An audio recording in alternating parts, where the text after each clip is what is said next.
बेगुनिया मंत्री सहित पायलट गाड़ी को अटकाइले बीजेडी कर्मी। रास्ता पर बेगुनिया पुलिस है नाकेदम।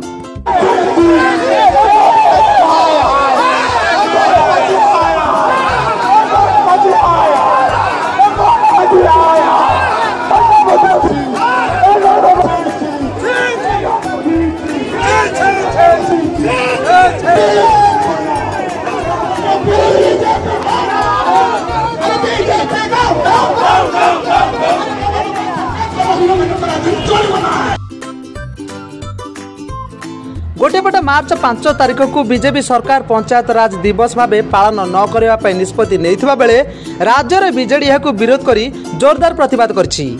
बेगुनिया विधायक प्रदीप साहू नेतृत्व में शताधिक बीजेडी कर्मी राज्य सरकार को विरोध करी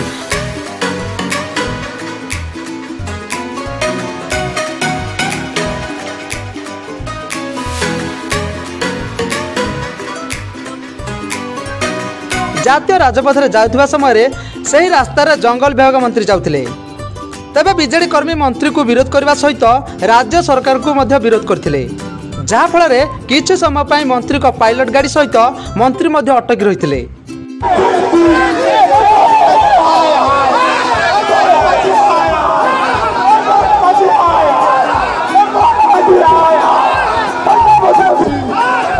तबे पुलिस किछि समय पई हटाहट होबाक पड़िथिला।